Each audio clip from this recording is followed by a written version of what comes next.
Now, why are employed people usually run broke at every 15th month of every month? What exactly do I mean by that point? You find that that individual who is employed, by the time you're clicking the 15th day of the month, you find that this individual doesn't have money and or she doesn't have money, and they're contemplating getting what we call the advance, meaning that you want to get some money of your salary away before getting your actual salary. What exactly propagate this kind of a character? And a lot of these guys tend to borrow a lot so that at least they can fund their normal day-to-day activities. So what exactly propagate this? Now, that's what I'm going to discuss in this video. So you better stick around, watch this video to the end so that you understand. You don't get yourself in such a problem, because I always call it a rat race. If you don't want to get caught up in the rat race, then you got to watch this video, understand exactly what you're supposed to do so you don't get yourself in such a situation.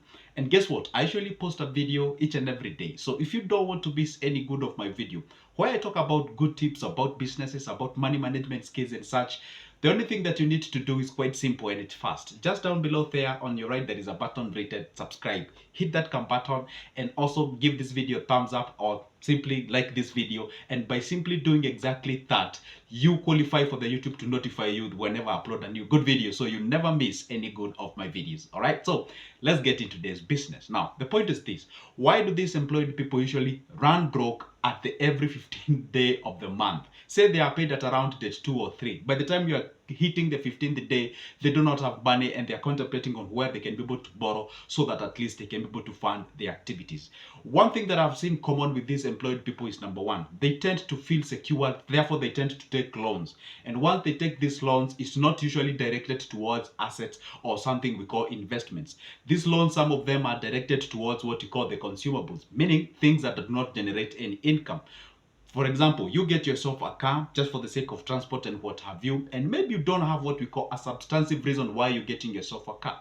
And then at the end of the month, say maybe you paid like 60,000 at the end of the month. Then this car is asking you like 16,000 or 17,000 around there, right? So you realize a certain amount of money is going towards your car repayment. And maybe this loan is going for a whole period of 14 months. That is over 1 year and 2 months. Then you got yourself into a rat race whereby, let's say before you took that loan, you were living in a house that you're paying a house rent of, let's say, 15,000, and then you're paying school fees if you're married or if you have a family. And then maybe let's say you have utilities, the water, not even maybe, actually you have to, the water, the electricity and what have you, the food and all those kind of things, and you are living on a 60,000 budget. Now here you are, you have introduced a foreign thing that is grabbing 15,000 or 16,000 or whichever the amount that you're paying towards your car, for example. Then that means you have not shut down the type of lifestyle that you're living before. You're living the same lifestyle, but now you have something that where now 15,000 is going towards, but you haven't like downgraded your expenses so that at least you can accommodate this quote unquote foreign thing that has come into your life. At that particular point, then you have to overstretch yourself because you have to maintain the status quo that you used to have before. All right. The other thing that I've seen with these people is that you get yourself a loan and then you go buy a piece of land. I had a call sometimes back by an individual who took a loan that was taking a whopping 25,000 as a repayment at the end of the month. This guy was being paid 40,000. So this guy is left only with 15,000. The good thing with him is that he had a place where he had built a small house. So that wasn't his land. It's a land that was given by somebody. He was like a trustee or something of sort. So in short, he wasn't paying rent. But now the point is this: he only has 15,000 to survive in that entire month. What do you expect this individual to do? And where he bought this specific piece of land is way far from where he lived. So therefore, building was not an option for him. And also, he wasn't doing any commercial production from that land. So the land was idle. The money, yes, it was generating some sort of growth and something, but it's not generating income to make sure that he at least gets what we call the survival mechanism. So what exactly do you need this person to do? At the end of the day, this individual ends up borrowing so that at least you can be able to pay like food, maybe school fees if you have kids and what have you. So those are the areas that people usually get themselves into problems. Number three, you realize these people, most of them, because they have this mentality that at the end of the month, I'm gonna get myself another salary. So they find it not even necessary to have what we call a guideline. A guideline is what you've been hearing, and I know you don't like that name, but I'm gonna say it, and I'm sorry for that, is what we call the budgeting.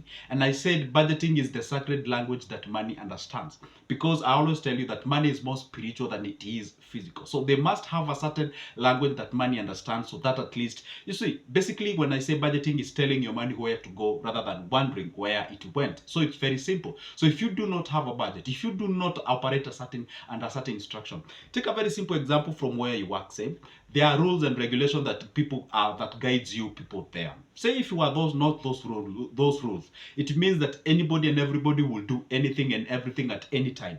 Then that means there will be no something that we call harmony at that particular time. Then it means that even production will be quite low, because you cannot even account somebody if something goes wrong. The same case applies to money. If you do not have yourself a budget that where you instruct the money to go, then at the end of the day, then rest assured you're gonna be playing what we call the catch-up game. When I say catch-up game, I simply means, have you found yourself in a situation whereby you have used your money and then you take a pen and paper trying to skid down and try to look at where did my money go? I had like 3,000, okay, fine. What did I do?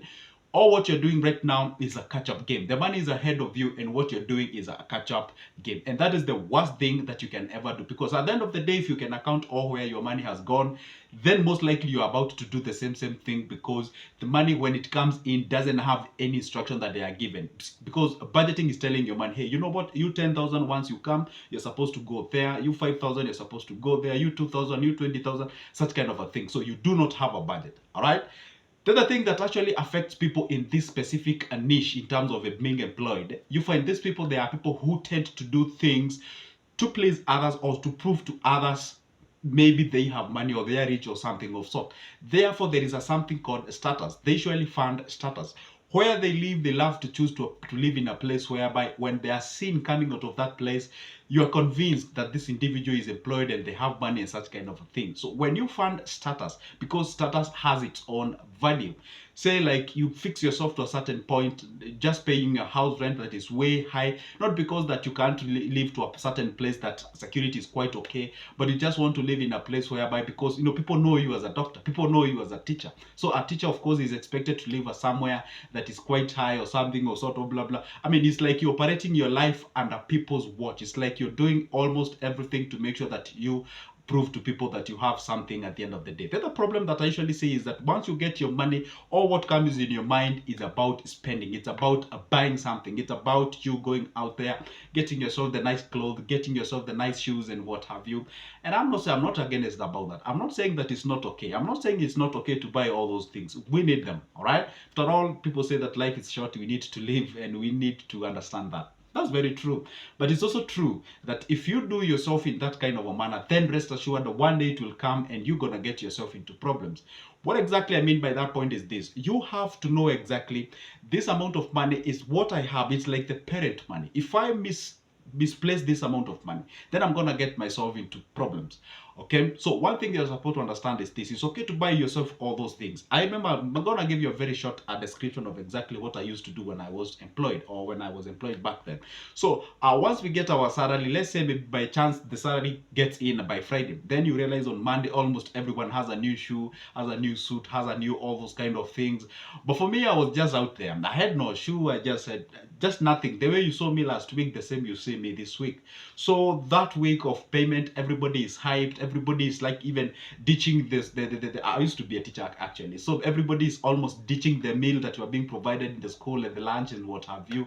People are buying themselves the snacks, the sodas and what. I mean, just to you can just tell these guys are paid and something of sort. For me, I used to live in a low-key life, whereby after you guys you've used all your money. Now at around 15, 16, 17, 18, around there, when I know people are actually broke and they do not have money, I used to get my money out and lend them. I used to do sort of a Shylock kind of a business. So I lend them the money, and of course I know when we are paid and they cannot tell me they do not have money, then they pay back my money, of course with an interest on top of that. And again, this is the time I grab myself a shoe, this is the time I grab myself a trouser, and then they were all used to be mesmerized. They were like, do you have like a side hustle that you usually do or something of sort? Because I can't reveal to them what I usually do. I just tell them, hey, you know what? It's all about kujipanga and such kind of a thing. So basically, okay, you may not do what I used to do, but again, what I'm trying to bring on board here is that it's always good to make sure that whenever you want to buy something because it's you really want it, and it has nothing to do you proving to people that you have money. Just assume like you live in this world alone.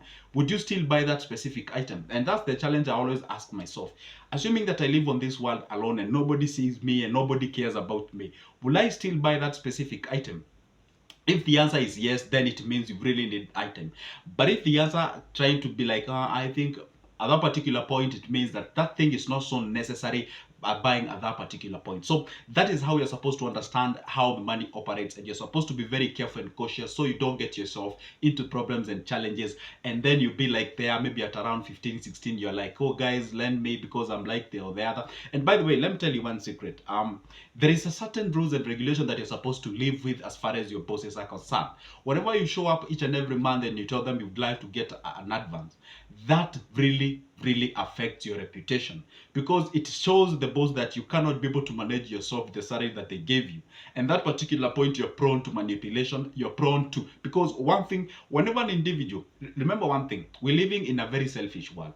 Whenever an individual realizes that you have a reliance on them, like you have something that you need from them, then of course they have to attach value to that specific item. And they know one thing, that usually go for the advance. So, and they know that you really need that advance. So that means even if they were to tell you or to task you to a different task far from what they have employed you for, they know at the end of the day you're gonna do that specific task because you really need to have something that is called an advance at the end of the day. And because you see, an advance is not your right, it's a thing like, boss tells you like, okay, fine, if you need it, you can get it. After all, it's your money. But they have the reason that they can tell you like, hey, for now, I usually have do my budget at the end of the month. I mean, it's like a thing like you can get manipulated or something of sort. And again, it affects your reputation, which is not so good when it comes to productivity. So it is good to maintain that discipline and actually show people and tell them, hey, you know what, guys, this is how I do it, and this is how my thing is, because if you do not have budget for your money, you're gonna get yourself into problems. And how exactly do you do that? I always say apply what we call the 50-30-20%, or you can use what we call the 75, the 15, and the 10 rule. All those rules simply means, like, if it's the 50-30% one, you say over half of whatever you usually use, channel it towards the daily on day-to-day activities like paying your rent, utilities, food, and what have you. And but never ever pay the house rent above 30% of the total income that you usually get. And again, direct at least 16 or rather 20% of whatever you earn at the end of the month for your savings for the sake of the future. You know what, guys, if you managed to watch this video up to this particular point, I want to say thank you very much. Make sure that you become a member of this channel. You can join. There is a button written there, join, whereby you're able to get special packs before anyone else. I can be able to post a video there, and you'll be among those who will be able to see that video way before others. And again, you can subscribe just clicking that subscription button, become a member as well, and comment down below, tell me what you think and what exactly do you think actually affect those guys who are employed. So for now, it's a goodbye. But don't forget, grab my number from the description of this specific video. You can give me a call, offer services pertaining to investment, business management, and all those kind of things, because as well I have booklets about investment, different businesses, and everything about business plans for only 280 shillings for the copies of the plan. For the discussions and the consultations, for a cup of coffee's price. For that, it's a goodbye. For now, make sure that